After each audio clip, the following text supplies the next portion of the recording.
مصطفیٰ نے فاطمہ کے آنگن میں قدم رکھا ہے. قدم رکھنے کے بعد حسین کو گود میں اٹھایا ہے. گود میں لینے کے بعد مصطفیٰ جان رحمت نے سب سے پہلا کام کیا کہ حسین کے ایک کان میں اذان کہی ہے, دوسرے کان میں اقامت کہی ہے. اقامت کہنے کے بعد مصطفیٰ حسین کے سامنے قرآن کی چند آیت کریمہ تلاوت کرتے ہیں. گویا مصطفیٰ جان رحمت نے پہلے دن بھی حسین کے کان میں قرآن کی تلاوت کی سطح کو بلند کر کے اس بات کی تربیت کرنا شروع کر دی تھی کہ بیٹا حسین تیرے سامنے تیرے نانا نے قرآن کی چند آیت کریمہ تلاوت کی ہے, تجھے اس قرآن مقدس کی آیت کریمہ کی حفاظت کرنی ہوگی. حسین نے بچپن میں ہی اپنے نانا سے وعدہ کر لیا تھا کہ نانا آپ نے حسین کے کان میں اذان کہی ہے, ساتھ ہی ساتھ قرآن کی تلاوت کی آواز کو بلند کیا ہے. نانا آپ کا بیٹا حسین تو ایسی قرآن کی تلاوت کرے گا رہتی دنیا تک لوگ حسین کی قرآن کی تلاوت کی آواز کو یاد رکھیں گے. نانا لوگ مکانوں میں رہ کر قرآن کی تلاوت کرتے ہیں, نانا لوگ رہ کر مسجدوں میں قرآن کی تلاوت کرتے ہیں, نانا لوگ دکانوں میں قرآن کی تلاوت کرتے ہیں, نانا لوگ خانقاہوں میں قرآن کی تلاوت کرتے ہیں. آپ کا بیٹا حسین, آپ نے جس کے سامنے قرآن پڑھی ہے اور کہا ہے کہ بیٹا حسین تجھے اس قرآن کی تلاوت کا حق ادا کرنا ہے, تو نانا سن لے آپ سے زندگی میں جو جو وعدہ میں کروں گا ہر ایک وعدے کو نبھاتا نظر آؤں گا. نانا آپ نے کہا ہے حسین تجھے قرآن کی تلاوت کا حق ادا کرنا ہے, تو نانا سن لے میں مدینے کی گلیوں میں رہوں گا, اپنی امی فاطمہ کے گلشن میں چھت تک کھیلتا رہوں گا, قرآن کی تلاوت کرتا رہوں گا, علی کی آغوش میں رہوں گا, قرآن کی تلاوت کرتا رہوں گا, صحابہ کے جھوٹ میں رہوں گا, قرآن کی تلاوت کرتا رہوں گا, مسجد نبی شریف میں رہوں گا, قرآن کی تلاوت کرتا رہوں گا, منبر پر رہوں گا, قرآن کی تلاوت کرتا رہوں گا. حد تو یہ ہے کہ نانا میں آپ کے پشت پر سوار ہو جاؤں گا, قرآن کی تلاوت کرتا رہوں گا, مکہ حج کرنے کے لیے جاؤں گا, سہنے کعبہ میں رہوں گا, قرآن کی تلاوت کرتا رہوں گا, سہنے کعبہ سے نکل کر صفا مروہ کی سعی کروں گا, قرآن کی تلاوت کرتا رہوں گا, عرفات کے میدان میں دوڑ لگاؤں گا, قرآن کی تلاوت کرتا رہوں گا. نانا حد تو یہ ہے کہ مدینے سے نکل کر مکہ جاؤں گا, مکہ سے نکل کر آپ کا دین بچانے کے لیے جب حسین کربلا کے میدان میں پہنچے گا, 3 دن کا بھوکا پیاسا رہے گا, قرآن کی تلاوت کرتا رہے گا, نگاہوں کے سامنے اکبر کا جنازہ ہوگا, قرآن کی تلاوت کرتا رہے گا, قاسم کی جوانی ہوگی, قرآن کی تلاوت حسین کرے گا, عسکر کی سنی زبان ہوگی, تب بھی حسین قرآن کی تلاوت کرے گا. نانا حد تو یہ ہے آپ سے حسین نے وعدہ کیا ہے, حسین نے وعدہ کیا ہے کہ تجھے قرآن کی تلاوت کا حق ادا کرنا ہے. نانا حد تو یہ ہے حسین بچپنے سے لے کر جوانی تک, جوانی سے لے کے بڑھاپے تک قرآن کی تلاوت کرے گا. حد تو یہ ہے کہ حسین کا جب سر انور تن سے جدا ہو چکا ہوگا, نوکے نیزے پر حسین کا سر ہوگا, تب بھی زبان سے قرآن کی تلاوت کی صدا. نعرہ تکبیر, نعرہ رسالت, نعرہ حیدری, مذہب اسلام, جشن شہدائے کربلا, یا حسین, یا حسین, یا حسین, نعرہ تکبیر.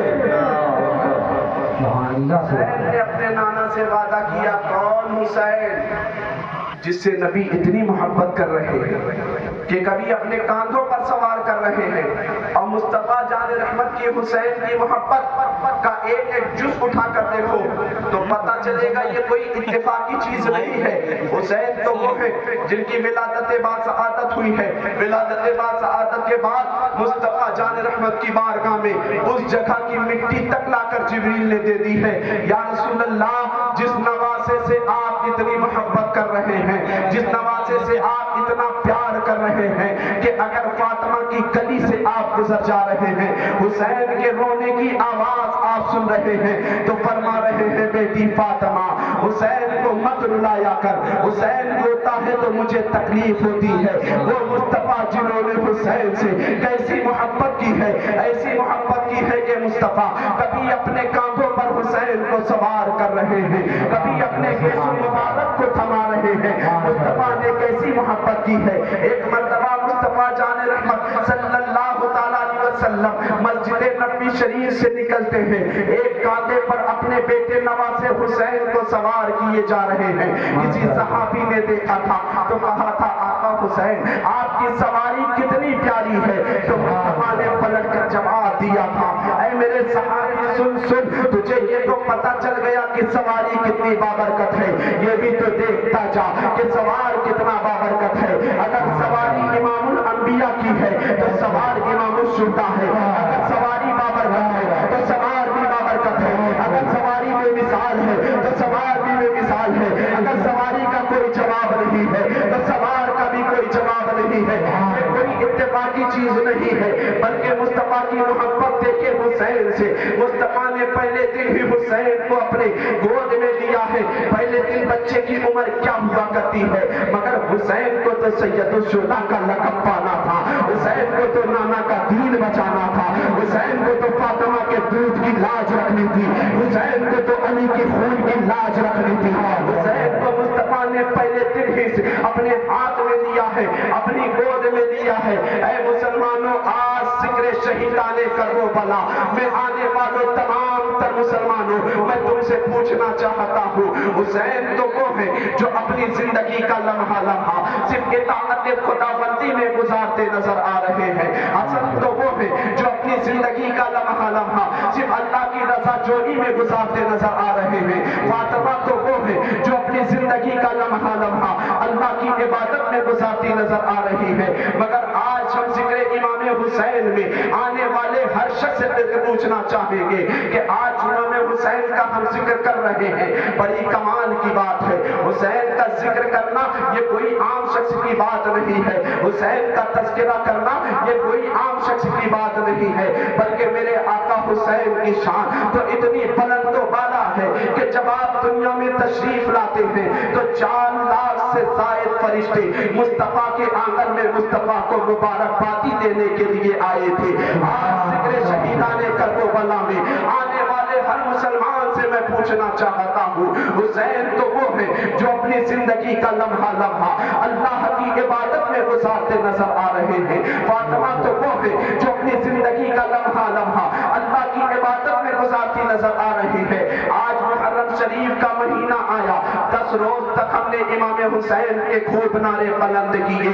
میں تم سے پوچھنا چاہتا ہوں، کیا صرف نعرہ لگا لینے سے امام حسین کی روح خوش ہو جائے گی؟ کیا صرف ان کے نام پر لنگر کرنے سے امام حسین کی روح خوش ہو جائے گی؟ ہرگز نہیں۔ اس بات کو بھول جاؤ مسلمانوں کہ صرف نعرہ حسینی لگانے سے حسین کی روح خوش ہو جائے گی۔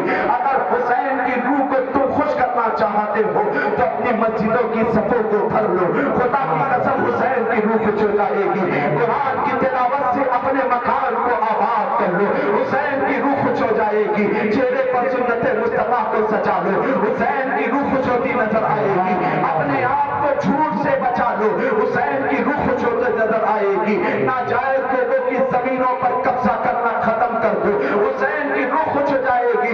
حسین کی روح تمہارے ذکر سے، تمہارے نعرے لگانے سے نہیں خوش ہونے والی۔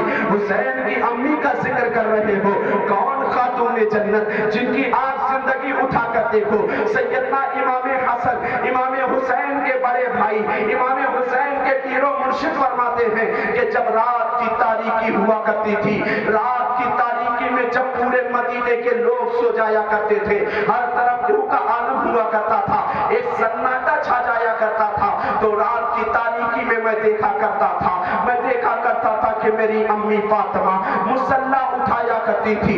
رات کی تاریکی میں ہر طرف سناٹا ہوا کرتا تھا، لوگ اپنے گھروں میں نیند کے مزے لے رہے ہوتے تھے، تو میں دیکھا کرتا تھا کہ میری والدہ حضرت فاطمہ جنتی عورتوں کی سردار رات میں مصلی اٹھایا کرتی تھی، اٹھانے کے بعد رب کی بارگاہ میں دعا کیا کرتی تھی، رب کی بارگاہ میں سجدہ کیا کرتی تھی، قرآن کی تلاوت کیا کرتی تھی۔ حسین کی زندگی اٹھا کر پڑھو، حسین کے نانا